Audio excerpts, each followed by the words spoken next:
Hello नमस्ते जय हिंद साथियों। हम आपका स्वागत करते हैं पूर्व एजुकेशन यूट्यूब चैनल में, जिसमें हम आपको पहले से पढ़ा चुके हैं वर्णमाला का पहला पार्ट और ये हमारा सेकंड पार्ट है। अगर आपने नहीं देखा है पहला पार्ट तो इससे पहले आप पहले पार्ट को देखें, क्योंकि अगर आप पहले पार्ट को नहीं देखते हैं तो आपको ये बिल्कुल समझ में नहीं आएगा कि कहाँ से क्या स्टार्ट हो रहा है।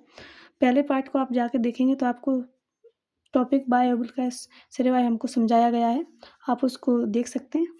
हम उस क्लास में ही पूरा कंप्लीट कर रहे थे, लेकिन उसको टेक्निकल इशू होने के कारण हमको क्लास बीच में से छोड़नी पड़ी।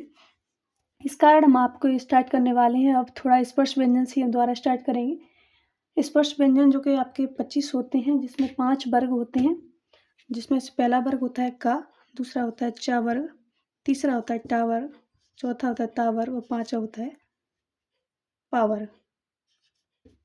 का, च, ट, त, प, ये आपके 5 वर्ग होते हैं। इन्हीं वर्गों में फिर आपके अक्षर आते हैं। का के आगे वाले अक्षर आएंगे ख, ग, घ, आपका ड़ा, ये का वर्ग हो गया, का ख ग ड़। जो बिंदी लगी इसको नुक्ता कहते हैं या अधो बिंदी भी कहा जाता है। अधो बिंदु आपको कहीं भी दिक्कत नहीं आएगी। अगर आप एक बार से बिल्कुल डिटेल्स में पढ़ लेते हैं तो आपको कोई भी कहीं भी दिक्कत नहीं। दोबारा मेरी क्लास लेने के बाद आपको किसी की क्लास लेने की ज़रूरत नहीं पड़ेगी, क्योंकि हिंदी में आपको बिल्कुल डिटेल्स में पढ़ा रही हूँ। सेकंड है आपका च वर्ग। चा में आता है छ, ज, झ, ड़। ये चा वर्ग के हैं, छ, ज, झ, ड़। टा वर्ग का आता है आपका ठ, ड, ढ, ड़। ता वर्ग आता है आपका थ, द, ध, न। पा वर्ग का आता है फ, ब, भ, म। ये आपके पावर के आते हैं, जिसमें कुल मिला के आपके अक्षर देखिए क, ख, ग, घ, ड़। इसमें 5 अक्षर हो रहे हैं। प्रत्येक वर्ग में 5-5 अक्षर होते हैं, जिससे आपकी इनकी संख्या हो जाती है कितनी, 25। तो इनको बोला जाता है स्पर्शी व्यंजन। इनको बोला जाता है स्पर्शी व्यंजन बोला जाता है। स्पर्शी व्यंजन के बाद आता है आपका अंतस्थ व्यंजन। अंतस्थ व्यंजन, अंतस्थ व्यंजन में आते हैं आपका या, रा, ला, वा। ये 4 अक्षर आपके हैं या, रा, ला, वा, अंतस्थ व्यंजन में गिना जाता है। वहीं आपका अगला प्रकार आता है जो कि आपने देखा होगा, जिसको बोलते हैं हम ऊष्म व्यंजन। क्या बोलते हैं? ऊष्म व्यंजन। ऊष्म व्यंजन में आपका आता है श, स, ह। ये हा है। 4 ये होते हैं, 4 ये होते हैं।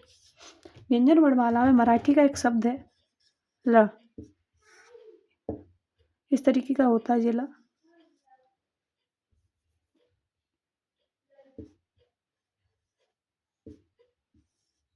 इसको भी हम व्यंजन वर्णमाला हिंदी वर्णमाला जोड़ दिया गया है, जिससे आप देख सकते हैं इनकी संख्या कितनी होती है, 25। स्पर्शी व्यंजन की संख्या कितनी हो गई, 25। अंतस्थ व्यंजन 4, ऊष्म व्यंजन 4, मराठी का एक शब्द, कितने हो गए इनकी संख्या, आप देख सकते हैं 34। लेकिन मराठी के शब्दों को वो छोड़ेंगे तो शुद्ध व्यंजन हमारे कितने होते हैं, 33।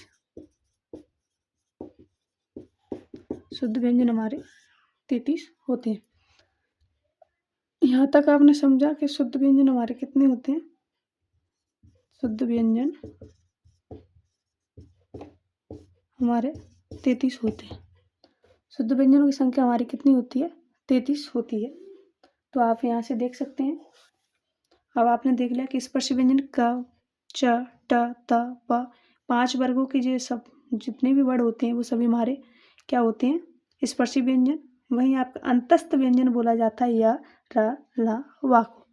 वहीं ऊष्म व्यंजन आता है श, स, श, ह को। ये आपके क्या है, अंतस्थ व्यंजन है। इस प्रकार हमने यहाँ तक क्लास कंप्लीट कर ली थी। इसके बाद हम आने वाले हैं अगला टॉपिक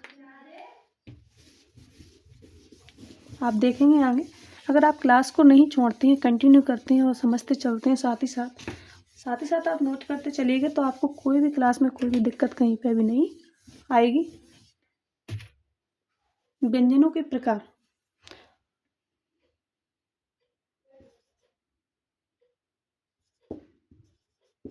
व्यंजनों के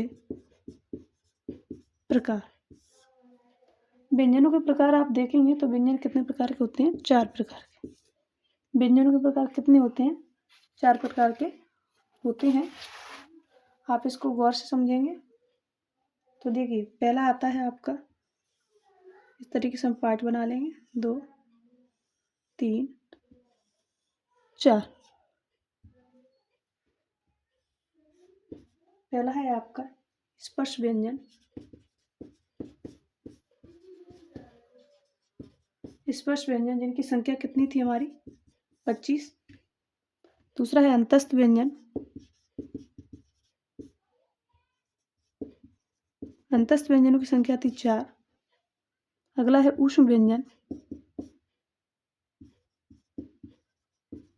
ऊष्म व्यंजनों की भी संख्या थी हमारी 4। अगला आता है आपका संयुक्त व्यंजन।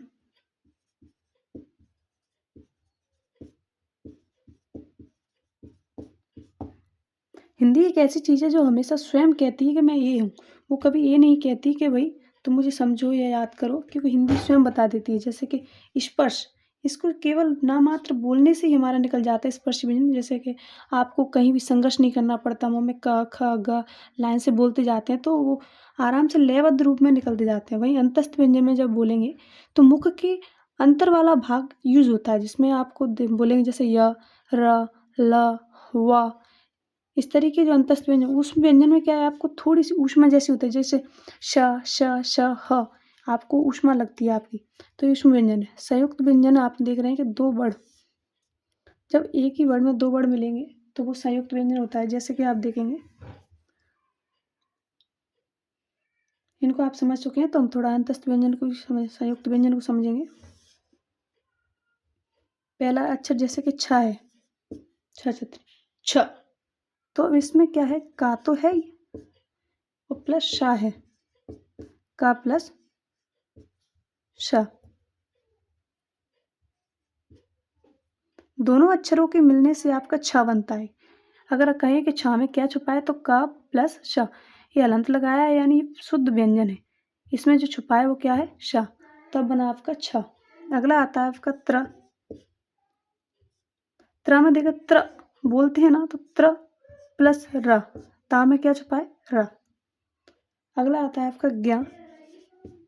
ज्ञानी का जो होता है उसमें क्या छुपा रहता है, ज, ण, ये होता है आपका ज। अगला होता है श्र। श्र, श प्लस र। ये 4 अक्षर ऐसे हैं जिनमें 2-2 वर्ड छुपे रहते हैं। जैसे आपके का है, छा है, छा में क्या छुपा, का प्लस श। त्र में छुपा ता प्लस र। ज्ञ में ज प्लस झ, ण। श्र में श प्लस र।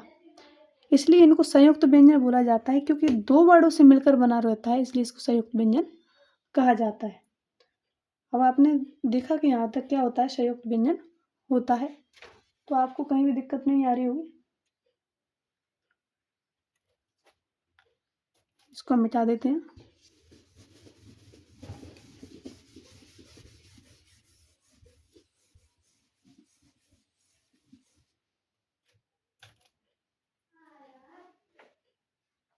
अब आप देख सकते हैं इनको। स्पर्श व्यंजनों की संख्या कितनी हो गई, 25। अंतस्थ व्यंजन 4, ऊष्म व्यंजन 4, अंत और संयुक्त व्यंजन 4। इस प्रकार व्यंजनों की संख्या कितनी हो गई आपकी, जोड़ सकते हैं। स्पर्श व्यंजन देखिए, स्पर्श व्यंजन, स्पर्श व्यंजनों की संख्या आपकी हो गई 25।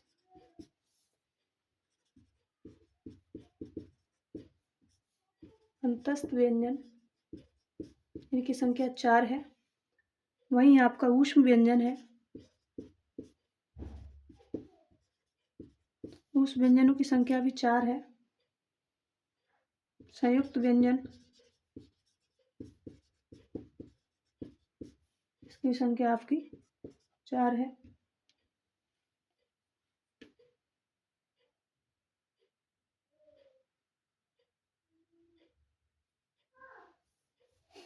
आपने देखा, प्लस इसमें 2 गुण व्यंजन भी और आता है, 2 गुण व्यंजन। ऐसे व्यंजन जिसमें 2 गुण होते हैं, जैसे कि मराठी वर्ड बड़ा होता है आपका, मराठी वर्ड ला होता है, ये मराठी ला होता है।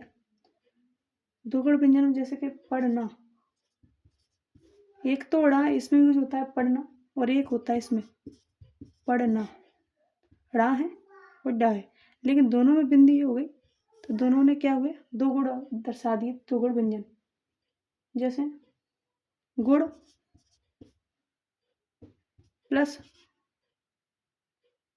गुड़, इसमें भी 2 समझा दिया आपको। तो इस प्रकार इसमें क्या हो गया, 2 गुण व्यंजन। तो 2 गुण व्यंजनों की संख्या कितनी हो गई, 2। अब आप समझेंगे कि 2 गुण व्यंजन किसे कहते हैं। 2 गुण आपके माइंड में घूम रहा होगा, इसका भी हम आंसर देते हैं। 2 गुण व्यंजन,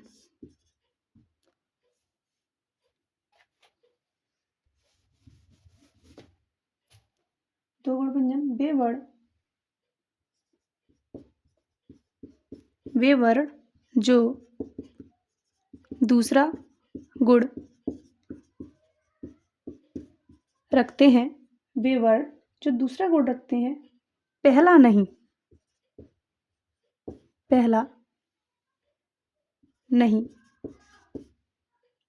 उन्हें 2 गुण व्यंजन कहते हैं। वे वर्ण जो दूसरा गुण रखते हैं, पहला नहीं, उन्हें 2 गुण व्यंजन कहते हैं। इस प्रकार शुद्ध व्यंजन,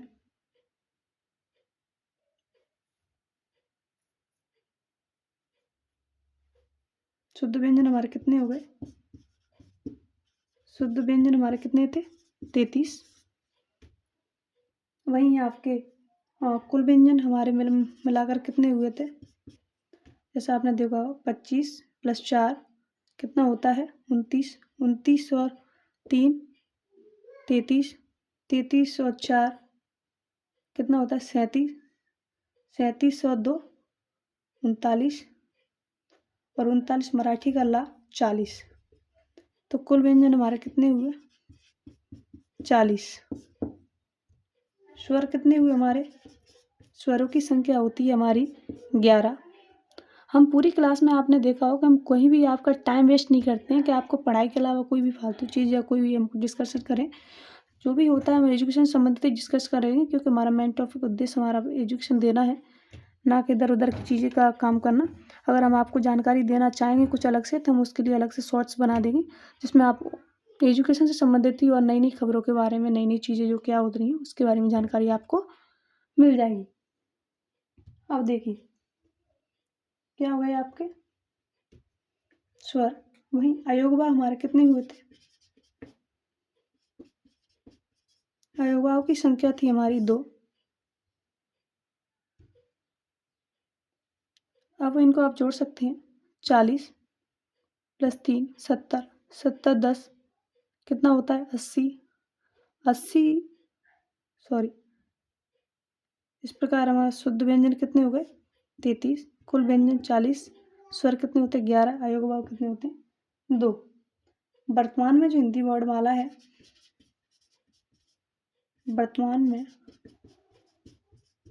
हिंदी वर्णमाला है हमारी, हमने आपको थोड़ा वो ऐड करा दिया, उसके लिए सॉरी।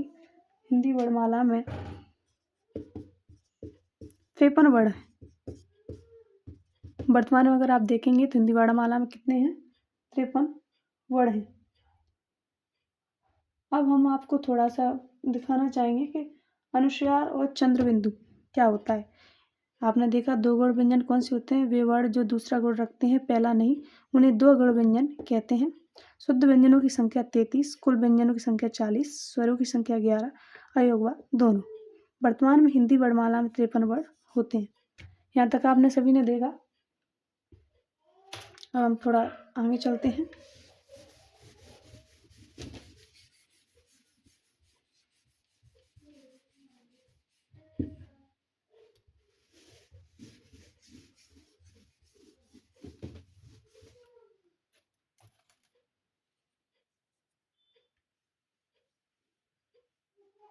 अब आपने देखा हो कि अनुस्वार हमने कराया था कि अनुस्वार, लेकिन अनुस्वार की डेफिनेशन क्या होती है वो भी देख लीजिए। स्वर के बाद आने वाले स्वर के बाद आने वाले व्यंजन, स्वर के बाद आने वाले व्यंजन वर्ण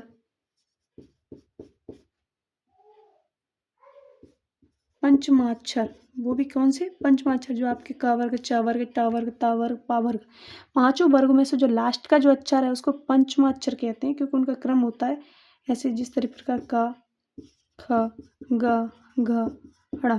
तो ये पहला है, ये द्वितीय है, तृतीय है, ये चतुर्थ है, ये पंचम है। तो पंचमाक्षर इसकी बात करेंगे। स्वर के बाद आने वाले व्यंजन वर्ण क्या आएगा आपका? पंचमाक्षर। पंचमाक्षर को अनुस्वार,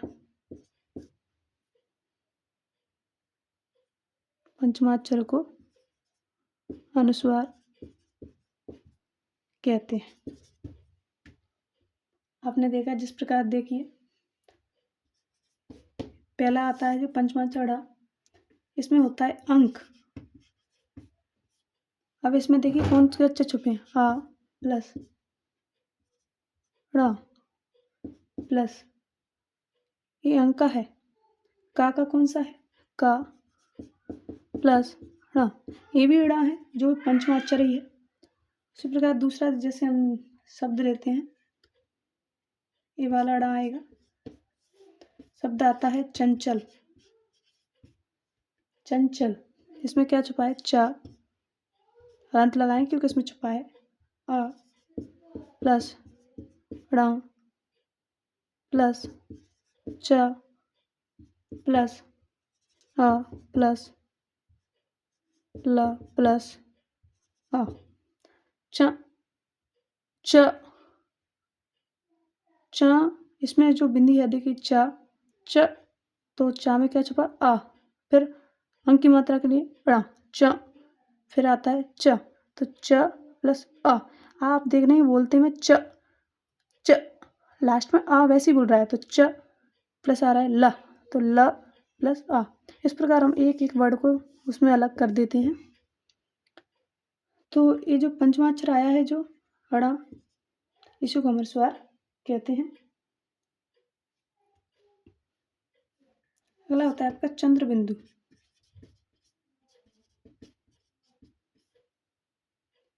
चंद्र बिंदु, जिसको हम अनुनासिक भी कहते हैं। अनुनासिक इसलिए कहते हैं क्योंकि इसमें नाक का प्रयोग किया जाता है। यहाँ जब बोलते हैं तो ऐसा लगता है जैसे आप नाक से बोल रहे हो, जैसे सवार, सवार, बाट, पूंछ,